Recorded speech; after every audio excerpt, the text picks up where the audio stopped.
Hello and welcome to my YouTube channel Petro Intelligence. My name is Shahid Khan and I am a chemical engineer. Today we will discuss shell end tube heat exchangers and heat transfer fouling resistance. After distillation, heat transfer is the most important operation in a process plant. Most of the heat transfer in chemical plants and petroleum refineries takes place in shell end tube heat exchangers. The surface condenser we discussed in previous lecture is an example of a shell end tube heat exchanger. A wide variety of heat exchangers are available, some of which you may have seen like plate, spiral, and coil, to name just three. But 99% of the heat exchangers I have worked with are ordinary shell end tube exchangers, the design of which has not changed since the 1920s. Before considering the process aspects of heat transfer, let's look at the mechanical components of the heat exchanger shown in picture. This shell end tube heat exchanger is actually a compromise between four aspects of heat exchanger design. Allowance for thermal expansion, efficient heat transfer, ease of cleaning, mechanical robustness. Allowing for thermal expansion. Referring to picture, we can see how a floating head exchanger works. The tube side flow enters the bottom of the channel head. This assumes the cold fluid to be on the tube side. The cold fluid may be on the shell side or the tube side of an exchanger. The convention is to put the cold fluid nozzle on the bottom of the exchanger. Sometimes this is necessary. Sometimes it does not matter, but it is still the convention. Inside the exchanger's channel head, we have the pass partition baffle, which divides the channel head into two equal portions. This baffle forces the total flow only through the bottom half of the tubes. The tubes themselves are pipes of either 0.75 or 1 inch OD, outside diameter. The front end of each tube is slipped into a slightly larger hole drilled into the channel head tube sheet. This tube sheet is a disc about 2 inch thick, slightly larger than the inner diameter of the shell ID. The tubes are firmly attached to the tube sheet by rolling. After a tube is pushed into the tube sheet, a tapered tool is inserted into the open end of the tube and forcefully rotated. The tube's diameter is thus slightly expanded. While rolling is quite effective in sealing the tube inside the tube sheet, rolls have been known to leak. The tube side fluid now flows into the floating head, which acts as a return header for the tubes. The tube side flow makes a 180 degrees turn and flows back through the top half of the floating head tube sheet. The floating head is firmly attached to the floating head tube sheet. But why is it that one end of the tubes must be left free to float? The reason is thermal expansion, or, more precisely, the differential rate of thermal expansion between the tubes and the shell. Not all shell and tube exchangers have a floating head. Many exchangers have individual U-bends for each tube. In such cases, each of the U-bends functions like a mini floating head for each tube. The requirement to leave one end of the tubes free to float creates a rather unpleasant process problem. The most efficient way to transfer heat between two fluids is to have true countercurrent flow. For a shell end tube exchanger, this means that the shell side fluid and the tube side fluid must flow through the exchanger in opposite directions. When calculating the log mean temperature driving force (LMTD), an engineer assumes true countercurrent flow between the hot fluid and the cold fluid. But this is not the case with a floating head exchanger. The tube side fluid reverses direction in the floating head. It has to. There is no way to attach the tube side outlet nozzle to the floating head. It is a mechanical impossibility. So, we bring the tube side fluid back to the top half of the channel head. Half of the tubes are in countercurrent flow with the shell side flow. And that is good. But the other half of the tubes are in concurrent flow with the shell side flow. And that is bad. When calculating the LMTD for such a floating head exchanger, the engineer has to apply the F-factor derating coefficient to reflect the loss in heat transfer efficiency because of the floating head. A typical exchanger might lose 5 to 30% of its capacity because of non-true countercurrent flow.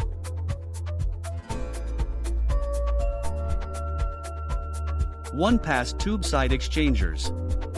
I have not been completely accurate in the preceding discussion. Many exchangers are designed to bring the tube side fluid in one end of the shell and out the other side. This is a true countercurrent arrangement. To provide for thermal expansion in such exchangers, an expansion joint is provided. These expansion joints are prone to leaking. They represent inferior mechanical engineering practice. For moderate temperature and low pressure condensers, such as vacuum surface condensers, a single pass on the tube side is not uncommon. These exchangers are typically fixed tube sheet designs. Such exchangers are fine from a purely process point of view. However, there is no practical way to disassemble the exchanger to clean the outside of the tubes, that is, the shell side. This inability to clean the shell side frequently leads to tremendous loss of efficiency after the condensers foul. Shell side flow. The hot shell side flow enters the exchanger, as shown in picture, through the top inlet nozzle. Not shown on this sketch is the impingement plate, which is simply a square piece of metal somewhat larger than the inlet nozzle. Its function is to protect the tubes from the erosive velocity of the shell side feed. The plate lies across the upper row of tubes. The 4 tube support baffles shown in this exchanger as shown in picture serve a dual function. They serve to support the tubes. More importantly, they promote high crossflow velocity. The concept of crossflow velocity is quite important in understanding how heat exchangers work. This concept is related to a flow phenomenon called vortex shedding. Perhaps you have seen a wire quivering in the wind. What causes the wire to vibrate with such energy? What causes water to swirl around a tree stump in a river? When a fluid such as air or water flows perpendicularly across a wire or tube, vortices, such as those shown in picture, are created. The resulting turbulence that forms behind a wire will cause the wire to vibrate.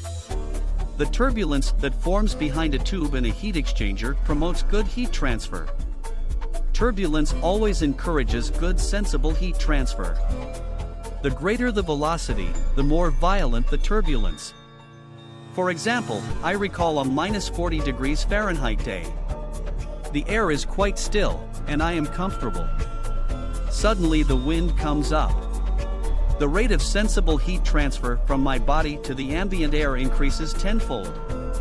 Why does this happen? Our bodies are always surrounded by a thin layer or film of stagnant air. This film is like a layer of insulation. It retards heat transfer between our skin and any surrounding fluid. Movement of the fluid causes turbulence. The turbulence disturbs the film and reduces the film's resistance to heat transfer. To encourage vortex shedding and turbulence on the shell side of a heat exchanger, we must increase the crossflow velocity. To calculate the crossflow velocity, we proceed as follows. 1. Find the distance between the adjacent tube support baffles in inches. 2. Count the number of tubes at the edge of the tube support baffle. As shown in picture, this would be 7. 3. Multiply the number of tubes by the space between each tube in inches. 4. Multiply the inches measured in step 1 by the inches calculated in step 3. 5. Divide by 144 to obtain the shell side crossflow area in square feet. 6. Divide the pounds per second of shell side flow by the fluid density in pounds per cubic foot. This will give you the volumetric flow in cubic feet per second.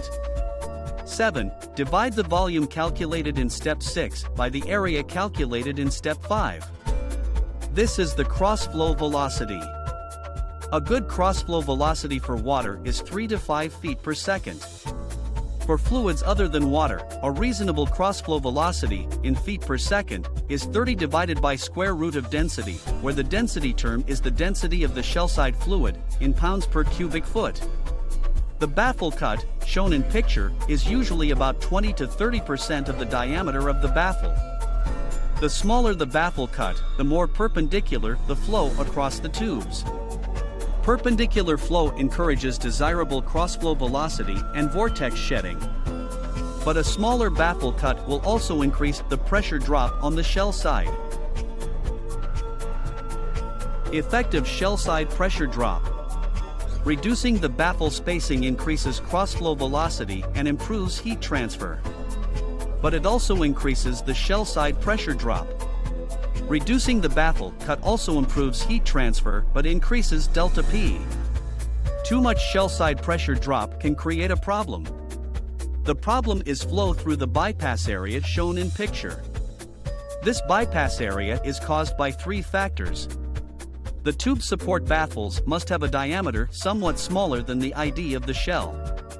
The holes drilled in the baffles for the tubes cannot be drilled too close to the edge of the baffles. The use of an impingement plate requires the removal of several rows of tubes. This creates a large gap between the edge of the tube bundle and the shell. It is the primary purpose of the seal strips to reduce this gap. For the seal strips to fulfill this function, one of the seal strips in each pair must extend the full length of the tube bundle. This is rather complicated to explain. However, if you will look at a tube bundle that has been extracted from its shell, you will understand why this is needed, and how impingement plates render seal strips essential for good sensible heat transfer from a shell-side fluid. The gap thus created between the shell ID and the outer row of tubes will permit the shell-side fluid to bypass around the tubes. This is obviously very bad for heat transfer. And as the shell side delta P increases, the percent of fluid that is squeezed through the bypass area increases. If the baffle spacing gets too small, the shell side heat transfer rate will actually worsen. This happens even though the cross-flow velocity increases. What can be done to correct this problem? Shell side seal strips. See if you cannot find an old tube bundle lying around your plant. Many such bundles have pairs of metal strips set around the edge of the tube bundle. These metal strips are typically 0.25 inch thick and 4 inch wide. They extend down the length of the tubes. As shown in picture, they are inserted in grooves cut in the tube support baffles. These seal strips often increase heat transfer efficiency by 5 to 10%. The function of seal strips is to interfere with, and hence reduce, the fluid flow through the bypass area. Often, one pair of seal strips is used for every 18 inch of shell ID or inner diameter. These seal strips encourage good shell side cross-flow velocity and also help reduce localized fouling caused by low velocity. Please note that the tube support baffles are normally installed with the baffle cut in a vertical position. I have shown the baffle cut in picture in a horizontal position for clarity. Baffles are installed vertically in most exchangers to reduce buildup of sludges in the bottom of the shell and avoid trapping vapors in the top of the shell. For exchangers with vertically cut baffles, the shell side impingement plate will be opposite the shell side inlet nozzle. Contrary to the location of the seal strips shown in picture, the critical seal strips will be set on either side of the impingement plate shown in picture. Additional pairs of seal strips can also be installed as shown in picture. Terminal tube velocity. Have you ever seen a heat exchanger tube bundle pulled? Perhaps many of the tubes were bent and twisted like partly cooked spaghetti. This distortion could not be very good for the shell side heat transfer. The cause of the bent tubes is called terminal tube velocity. Let me explain. Let's assume we have a new heat exchanger. The fluid on the tube side is crude oil. Crude oil, like many process fluids, will eventually foul and plug heat exchanger tubes. The tendency to lay down fouling deposits is accelerated by low velocity, high temperature, dirt, salts, corrosion products, and other particulates. The crude oil is being heated by a hot oil stream circulating through the exchanger's shell. Even though the exchanger is new, the flow of crude through all the tubes is not equal. Some of the tubes naturally run somewhat slower, and in some of the tubes, heating the crude oil will run faster. Those tubes that start running slower tend to get hotter. As the crude oil in these tubes gets hotter, the growth of fouling deposits accelerates. As the buildup of deposits in the slower tubes increases, the flow through these tubes is further restricted. The lower velocity increases fouling rates and restricts flow.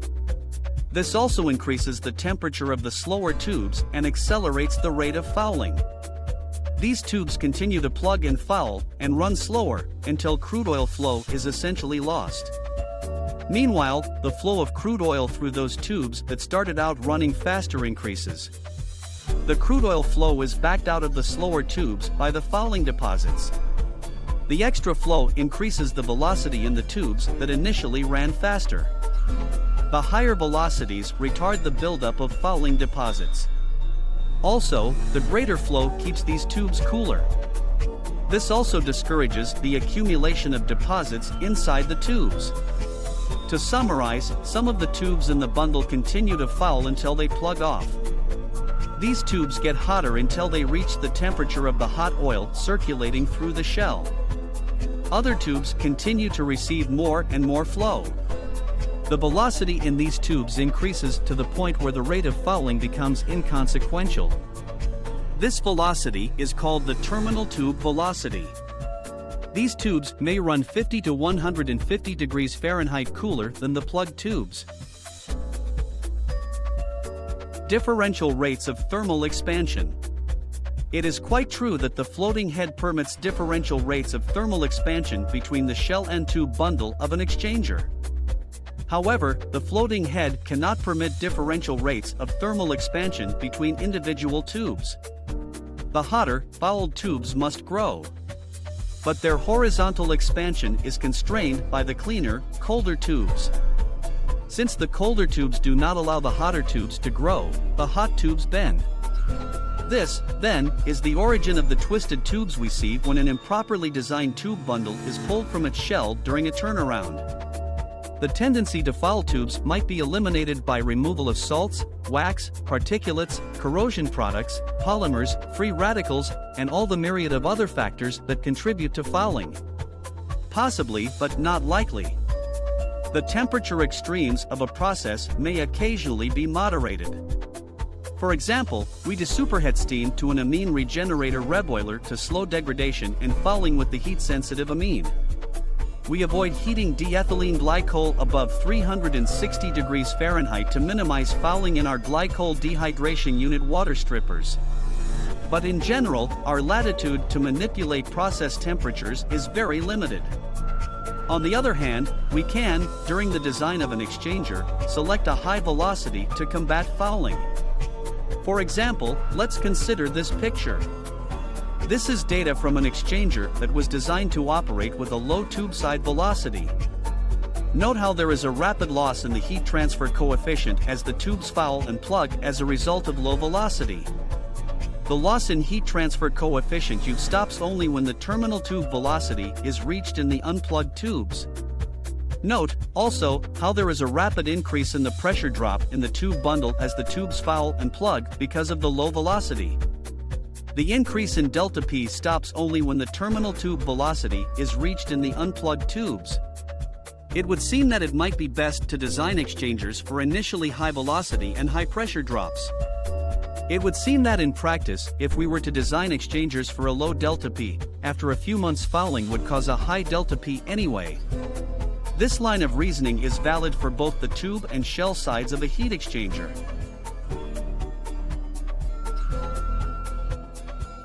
No fooling, no fouling. This is the title of an important article published many years ago.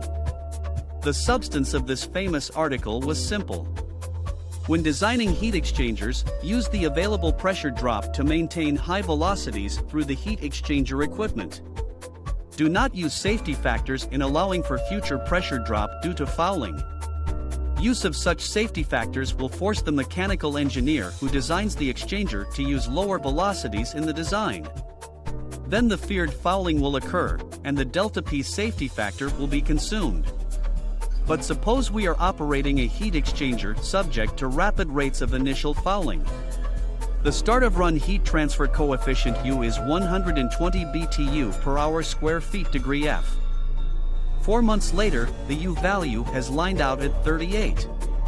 The calculated clean tube side velocity is 1.5 feet per second. This is too low, but what can be done?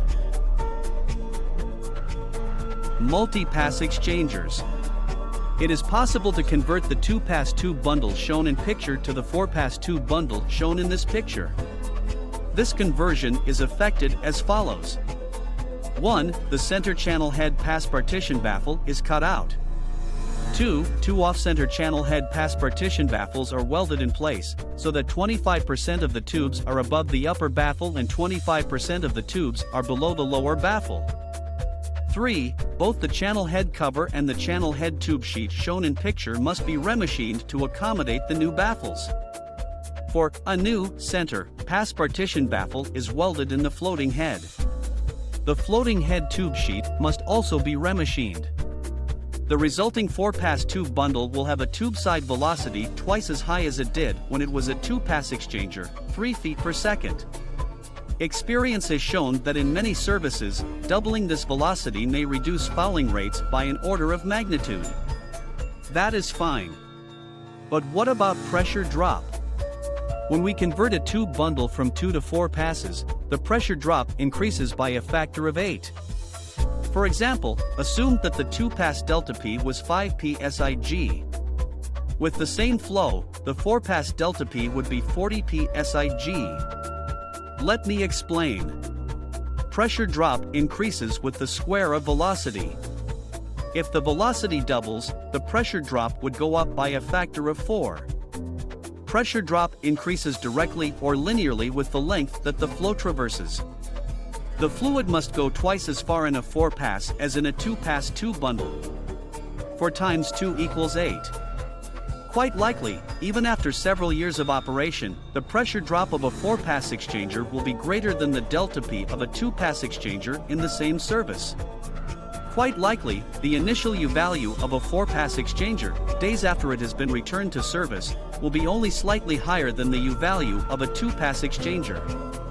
However, the 4-pass exchanger will maintain its U value with time, far better than will the lower velocity 2-pass tube bundle heat exchanger. The 8-fold increase in pressure drop is certainly a stiff price to pay for this improvement in the long-term U value. But remember this, it is the clean delta P of the tube bundle that will increase by a factor of 8. Let's say that the tube side of an exchanger is currently operating, after 2 years of service, in a badly fouled state. Its delta P, as measured in the field, is 20 psig. The calculated delta P for clean tubes is 5 psig in a 2-pass configuration, or 40 psig in a 4-pass configuration.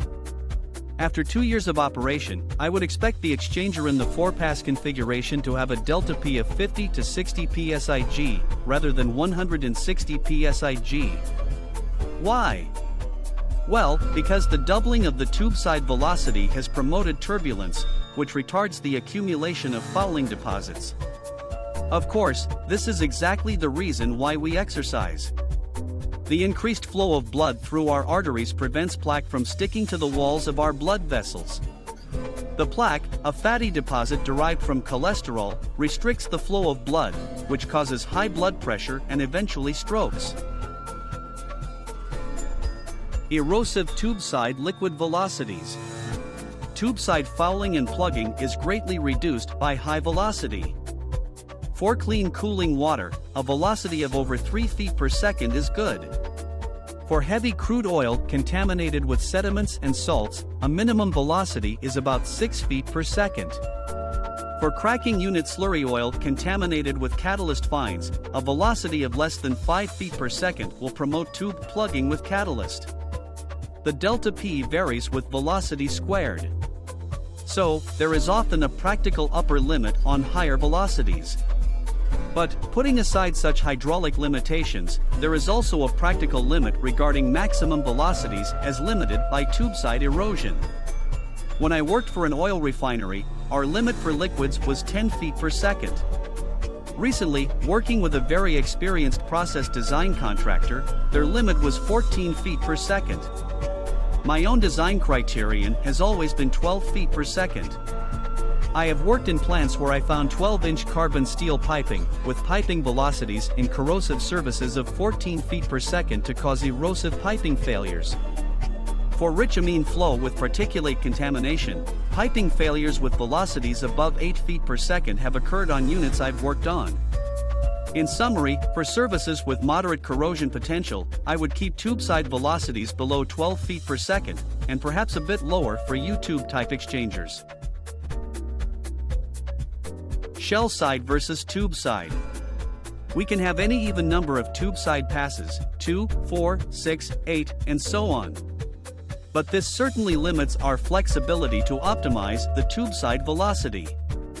The shell side crossflow velocity may be altered in much smaller increments by changing the tube support baffle spacing.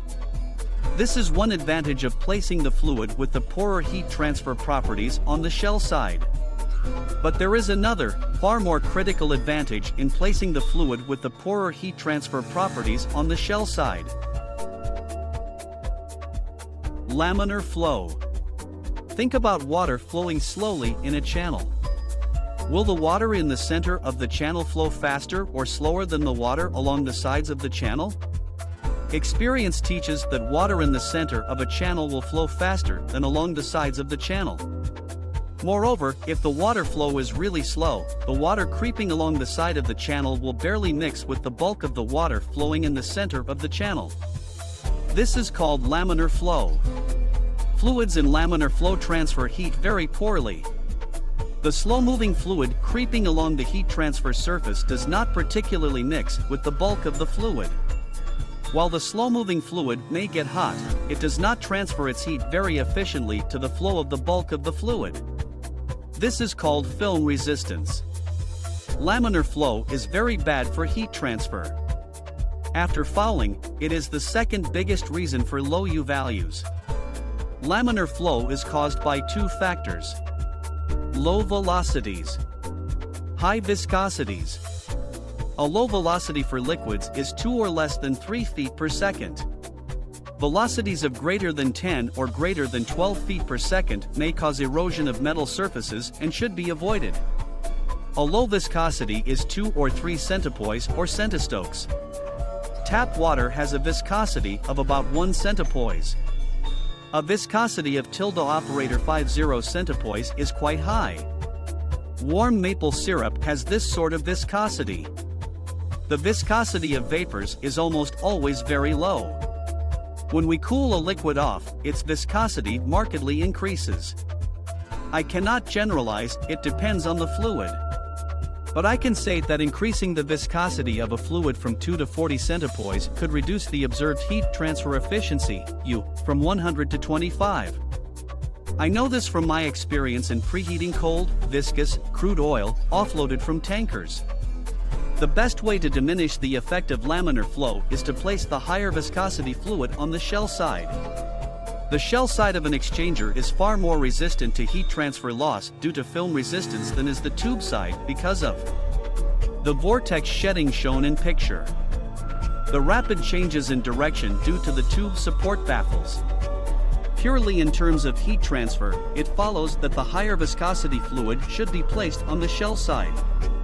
Sometimes, pressure and corrosion force the designer to allocate the higher viscosity fluid to the tube side. Also, your maintenance department would vastly prefer that the fouling fluid be placed on the tube side. Exchanger cleaning. To disassemble an exchanger may require a lot of work. However, if only the tube side has to be cleaned, the amount of labor required may be halved. Referring to picture. 1. The channel head cover is removed. 2. The bell head, or floating head cover, is dropped. 3. The floating head is removed. Each individual tube can now be cleaned by one person with a long tube and a hydroblast machine. On the other hand, cleaning the shell side requires pulling the entire bundle out of the shell. This is a massive undertaking requiring a special bundle pulling machine and a large crew of pipe fitters. Then comes the hard part, cleaning the bundle. If the deposits are soluble in a solvent, the shell may be soaked in a chemical bath. Sometimes this bath must be kept hot to dissolve the deposits at a reasonable rate. Sometimes the deposits must be attacked with a hydroblast machine. If the design engineer has selected a correct tube pitch, cleaning the shell side of an exchanger with a hydroblast machine may be a reasonable proposition. U-tube bundles. This picture shows a U-tube bundle. Cleaning the U-bend of such a bundle is quite difficult even by hydroblasting the tubes with a jet of water. My main objection to U-tube bundles is not the difficulty in cleaning, but the fact that such bundles cannot be inspected after cleaning to verify that the tubes are actually clean. In a floating head bundle as shown in picture, looking down the straight tubes with the floating head removed allows the verification that the tubes have been completely cleaned. The disadvantages of the floating head design shown in picture as compared to the U-tube design shown in picture are: cost is about 10 to 15% greater. The difficulty of getting a tight, leak-proof closure between the floating head tube sheet and the head itself. In general, process personnel prefer floating heads. The maintenance department prefers U-tube bundles. Effective cleaning of U-tube exchanger bundles. Hydroblasting U-tube bundles may or may not completely clean the tubes. However, there is a method that is certain to completely clean even a badly plugged and fouled tube: pigging. Tiny pigs, that is, small brushes, are individually forced, one pig at a time, through each tube with a high-pressure water gun. One of my clients has cut open U-bends to prove the effectiveness of this pigging. It's effective but expensive. About $10,000 in 2012 for a crude preheat bundle, 300 to 400 square feet. This is a good argument for a floating head bundle rather than a U-tube bundle. There are two types of pigs used. One is a nylon brush and the other is a metal cleaner. At least in cooling water services, the metal cleaner type of pig is the more effective. Selecting proper tube pitch. From a theoretical heat exchanger perspective, the triangular tube pitch shown in picture is best. The term pitch refers to the geometry and distance between the holes drilled into the tube support baffles. A triangular pitch means the holes are drilled in the pattern of a 60 degrees equilateral triangle. For example, we might have a 0.75-inch tube, OD, on a 1-inch triangular pattern. The advantages of this tube pitch are: many tubes are squeezed into a small shell ID. The tube spacing promotes turbulence and hence good heat transfer. This all results in reduced capital cost. The disadvantage of this tube pitch is that, except for the outer few rows of tubes, the shell side cannot be cleaned by hydroblasting.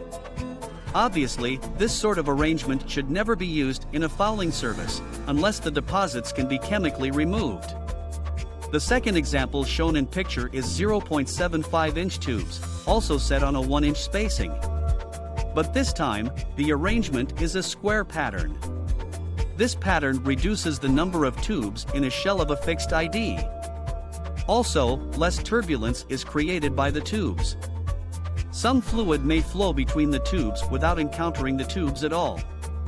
All this reduces heat transfer efficiency. But hydroblasting between the tubes is usually possible depending on the extent of tube bending and twisting. The third example shown in picture is my favorite for sensible heat transfer in fouling service. This consists of 1-inch tubes set on a 1.5-inch rotated square pitch. The pitch layout is the same as that of the square pitch. It is just the tube bundle that is rotated by 45 degrees relative to the shell side flow. The shell side fluid cannot flow without interference between the tubes. Hence, the tubes promote turbulence and improve heat transfer. The large tubes, and especially the doubling of the space between the tubes, reduce the heat transfer surface area that can fit into a shell of a given ID. But the primary objective of the 1-inch tubes on a 1.5-inch rotated square pitch is that it is relatively easy to hydroblast.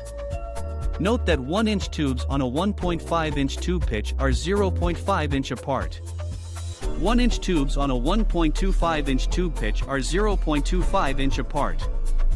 The larger spacing greatly reduces the tendency for fouling deposits to bridge the gap between the tubes.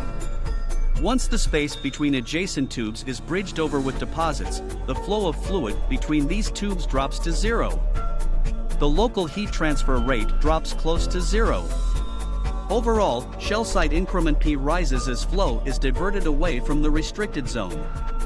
Using the larger tube pitch will reduce the number of tubes in a shell by about 35%. But in a fouling service, this may greatly increase run times between cleaning and, in my experience, is a worthwhile incremental investment. Two-pass shell. Most of the heat exchangers in your plant are designed with the shell side inlet and shell side outlet at opposite ends of the shell, as shown in picture. However, you may have noted a few exchangers in which both the shell side inlet and shell side outlet are next to the channel head. This is a two-pass shell side exchanger of the type shown in picture. The critical feature of this exchanger is the longitudinal baffle, which extends down the length of the shell. The baffle is fitted directly to, and thus becomes physically part of, the tube bundle. The function of the baffle is to force the shell side fluid to flow down the entire length of the shell and back again to the shell side outlet nozzle. Such an exchanger is truly countercurrent. The engineer does not apply the F-factor derating coefficient to the log mean temperature driving force, as would normally be used for non-true countercurrent flow.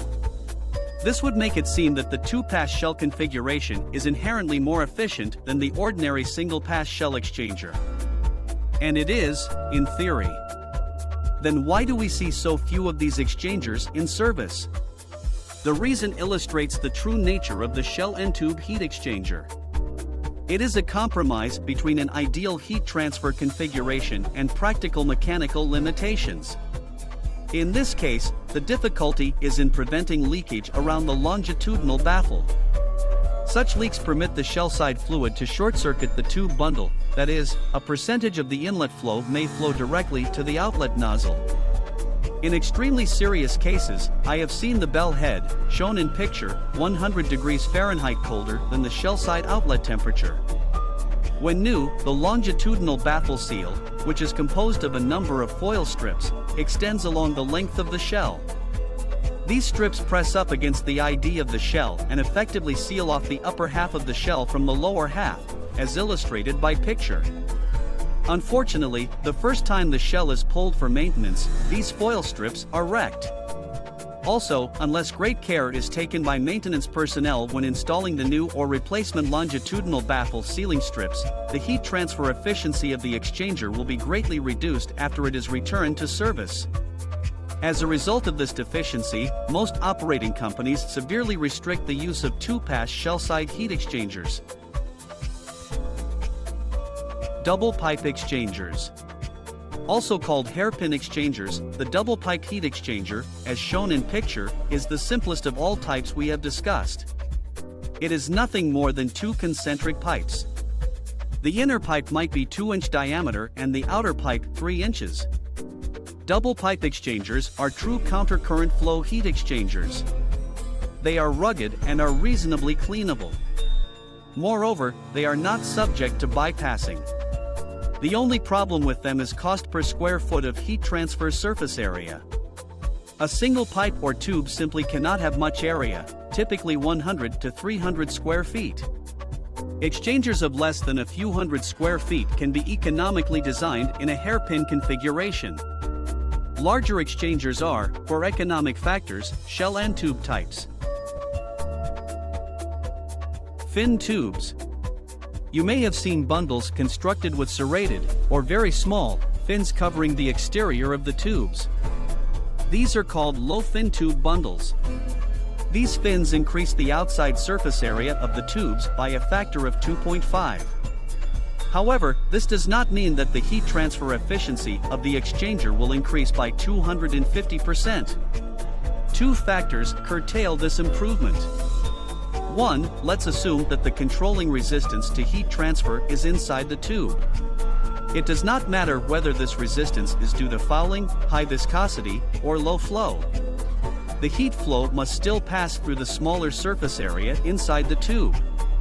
The smaller area acts as a choke point that restricts heat flow. Let's assume that 90% of the resistance to heat transfer is inside and 10% outside the tubes. The overall increase in the heat transfer capacity of the exchanger would, at best, be roughly 15%. 2. Actually, retrofitting a tube bundle with low-fin tubes often reduces heat transfer capacity.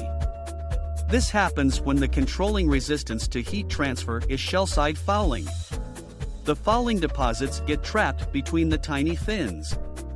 This acts as an insulator between the shell-side fluid and the surface of the tubes. In severe shell-side fouling services, I have replaced fin tubes with bare tubes and doubled the heat transfer duty on the exchanger. In summary, low-fin tubes may be used to advantage only when the controlling resistance to heat transfer is the shell-side fluid itself. Heat transfer resistance. The resistances of electric resistors arranged in series may be added to obtain the overall circuit resistance. This concept also applies for a heat exchanger. The following 5 resistances to heat transfer are added together to obtain the total resistance to heat transfer. The tube side fluid. The fouling deposit inside the tubes. The metal wall of the tube. The fouling deposit around the outside of the tube. The shell-side fluid. The sum of these 5 factors is called the overall resistance to heat transfer. The reciprocal of the overall resistance is termed U, the overall heat transfer coefficient. Importance of shell-side cross-flow. Shell-side flow should be mostly at right angles or perpendicular to the tubes. Unavoidably, as the fluid flows from the inlet nozzle to the outlet nozzle, there is some component of flow parallel to the tubes. The bigger the tube support baffle spacing, the greater the component of the flow parallel to the tubes. A larger baffle cut also increases the component of the flow parallel to the tubes. Thus, to promote perpendicular flow to the tubes or cross-flow, velocity baffle spacing should be about 20 to 30% of the bundle diameter. The baffle cut should be about 25 to 35% of the bundle diameter. By baffle cut, I mean the cutout section of the round baffle. Reducing the baffle spacing and the baffle cut increases the shell side pressure drop. But that's the price we must pay for improved heat transfer rates. I've read about the importance of shell side crossflow in heat exchanger design books. Higher cross-flow velocities reduce film resistance and promote increased heat transfer rates. Recently, an engineer had a dramatic personal experience to support this engineering principle. A refinery had a debutanizer reboiler with an observed heat transfer coefficient of 25 BTU per hour per square feet per degree F. The reboiler was a horizontal, thermosiphon, shell and tube exchanger.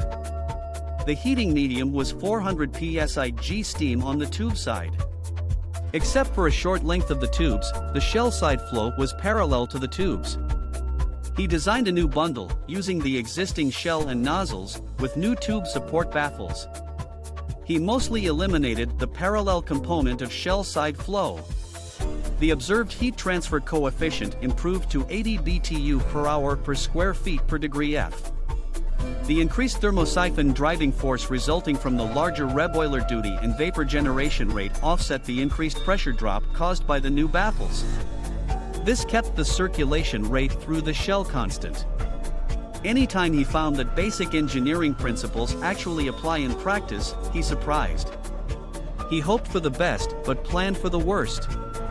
His fear of failure was a basic ingredient in good engineering design. Detecting tube leaks. On stream, engineer was recently working a job at a refinery. The pump-around trim cooler steam generator for the fractionator was thought to be leaking water into the pump-around return hot gas oil flow. To verify the leak, he proceeded as follows. Step 1, on the gas oil side of the pump-around, he partially closed the outlet valve. This forced the upstream control valve to open. Step 2, on the steam side, he reduced the steam generator pressure by partially bypassing the downstream superheater coil. These steps reduce the steam generator pressure from 170 to 150 psi and increase the pump around gas oil inlet pressure from 140 to 160 psi. He then checked the blowdown drain on the steam generator and found it to be contaminated with the greenish gas oil. This proved that the steam generator was indeed leaking. Incidentally, there were no tube leaks. The leaks were where the tubes were rolled into the tube sheet. These are called roll leaks. There are a wide range of other techniques used to determine, without taking a heat exchanger offline, that the exchanger tubes are leaking. For a hydrotreater feed effluent exchanger, inject dye into the feed. This dye is used in refineries to identify products for sale. Add the dye at its normal concentration as used for product sales. The dye will be destroyed in the hydrotreater reactor. But, if there is a tube leak in the feed effluent exchanger, a hydrotreated feed will still be colored. For a steam turbine and vacuum surface condenser, check for dissolved oxygen in the steam condensate. The oxygen would come from cooling water leaking into the shell side. For amine regenerator reboilers, we used a commercially available leak detector kit. Sulfur hexafluoride was injected into the reboiler steam and the reboiler vapor outlet was then monitored for SF6. The detector is sensitive to 1 ppb billion. The commercially available unit I'm familiar with is sold under the trademark of FluorTracer Analyzer. Both the analyzer and ASF6 dispenser are needed. You can also use this technique to detect heat exchanger leaks. You can use the ordinary air conditioner Freon, which is available in most refineries, and an $800 Freon leak detector kit you can purchase from my neighborhood air conditioner supply store. It's really the same as the SF6 technique. That's all, gentlemen. If you like my video, please follow my YouTube channel Petro Intelligence for more videos. Good day and good luck.